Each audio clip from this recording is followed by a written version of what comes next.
Anthony Edwards panalo sa kaso sa child support, at ano ang kahulugan sa $136.7 million extension na inaasahang pipirmahan ni Stephen Curry sa Warriors.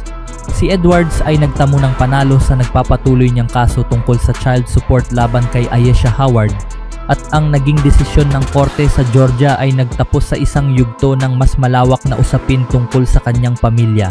Inutusan ng hukom si Edwards na magbayad ng $3,222 bawat buwan bilang child support para sa kanyang 1 taong gulang na anak na si Aubrey Summer, na anak nila ni Howard. Ang desisyon ay dumating matapos ang mahigit 1 taon ng legal na labanan nina Edwards at Howard na isinilang si Aubrey noong October 2024. Ayon sa TMZ, sinabi ng hukom na hindi dumalo si Howard sa paglilitis at wala siyang naipakitang ebidensya upang suportahan ang kanyang mga aligasyon, isang detalyeng malamang na nakatulong kay Edwards sa pagtakda ng huling halaga ng child support. Nakasaad din sa mga dokumento na walang buwanang kita si Howard, samantalang si Edwards ay lumagda noong 2023 sa 5-year contract extension sa Minnesota Timberwolves na nagkakahalaga ng mahigit $200 million. Bago pa man lumabas ang desisyong ito, matagal nang nagbibigay ng suporta si Edwards. Simula January 2025, nagbayad siya ng paunang $20,000 na sinundan ng $5,000 bawat buwan hanggang sa paglilitis. Sa kabuuan, tinatayang umabot na sa $110,000 ang kanyang naibayad, at madaragdagan pa ito ngayon na formal nang itinakda ang buwanang halaga. Hindi lamang tungkol sa halaga ng pera ang naging sentro ng alitan. Ang pangunahing issue ay kung aling estado ang may karapatang dinggin ang kaso. Naghain si Howard ng kaso sa California, habang sa Georgia naman naghain si Edwards. Iginiit ni Howard na may sapat na koneksyon si Edwards sa California dahil sa kanyang mga negosyo.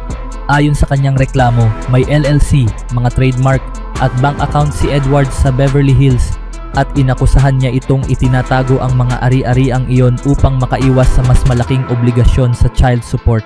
Gayunman, nagpasya ang hukom sa California na wala itong jurisdiksyon sa kaso, kaya ang korte sa Georgia ang siyang nagtakda ng mga kondisyon na matagal nang nais ni Edwards.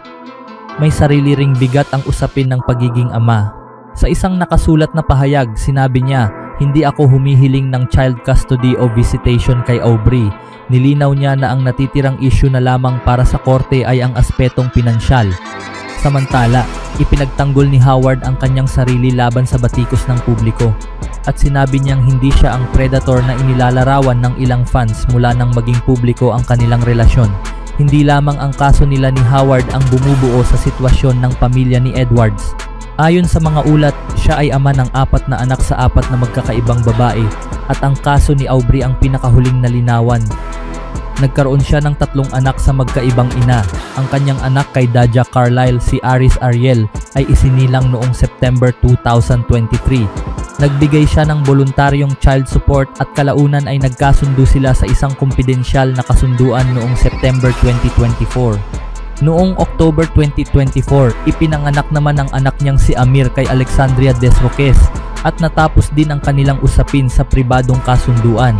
Samantala, ang kanyang relasyon kay Shannon Jackson, ina ng anak nilang si Aislinn na isinilang noong March 2024, ay nanatiling walang legal na alitan, at aktibo siyang nakikibahagi sa pagpapalaki ng kanilang anak. Sa ngayon, mayroon na siyang 4 na anak, 4 na ina, at 4 na magkakahiwalay na legal o pinansyal na kasunduan na natapos o kasalukuyang inaasikaso. Sa edad na 23, hinaharap na ni Edwards ang isang masalimuot na sitwasyon sa kanyang pamilya na mas kahawig ng talaan ng mga kaso sa korte kaysa sa isang karaniwang sambahayan. Ang pinakahuling desisyon ng korte sa Georgia ay nagpapakita na layunin niyang ipagpatuloy ang pagtatagumpay sa loob ng hukuman, tulad ng ginagawa niya sa loob ng basketball court. Sa kabilang balita, sa mundo ng basketball, may mga kontrata na hindi lang tungkol sa pera. May mga kontrata na sumisimbolo ng tiwala, katapatan, at isang pamana na hindi matutumbasan. Ganito ang kahulugan ng nalalapit na 2-year contract extension ni Stephen Curry sa Golden State Warriors na nagkakahalaga ng $136.7 million. Kapag nilagdaan ni Curry ang kontratang ito, hindi lamang ito magiging panibagong malaking payday para sa kanya. Isa rin itong patunay na kahit papalapit na siya sa edad na 40, nananatili siyang isa sa pinakamahalagang player sa buong NBA. Sa panahon kung saan karamihan sa mga superstar ay lumilipat ng team upang maghanap ng panibagong oportunidad, pinipili pa rin ni Curry na manatili sa Warriors, ang team na nag-draft sa kanya noong 2009 at naging tahanan niya sa buong karir. Para kay Curry, ang extension na ito ay higit pa sa halaga ng pera. Isa itong pagkilala sa lahat ng kanyang naibigay sa Golden State, 4 na kampyonato sa NBA, 2 MVP awards, ang kauna-unahang unanimous MVP sa kasaysayan ng liga, 12 All-Star selections, at higit sa lahat, ang pagiging pinakamahusay na 3-point shooter sa kasaysayan ng basketball. Binago niya ang paraan ng paglalaro ng buong NBA.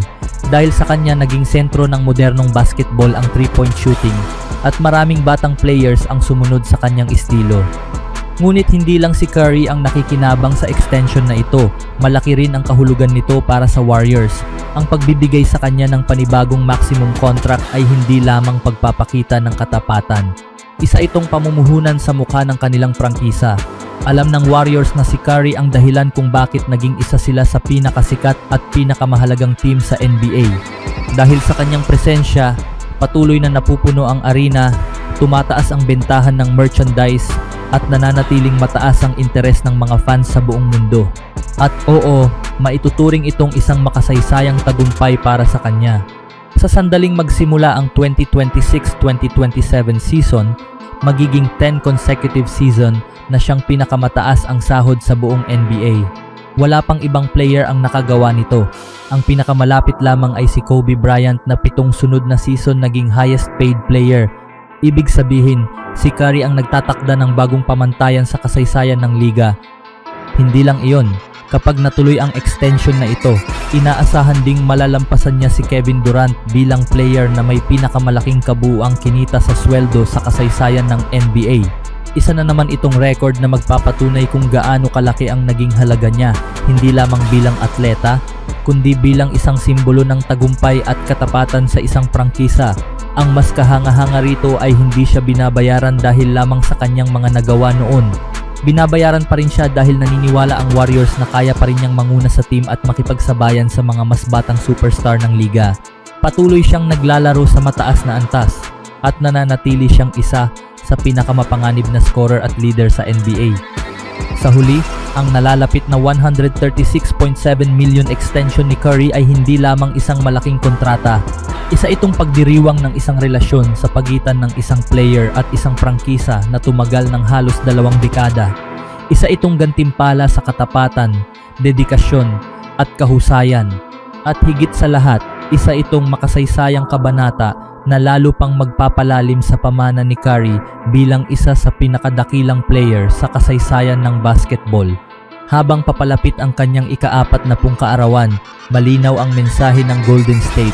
Ang dinastiyang binuo niya ay hindi patapos at ang kanyang alamat ay patuloy pang sinusulat.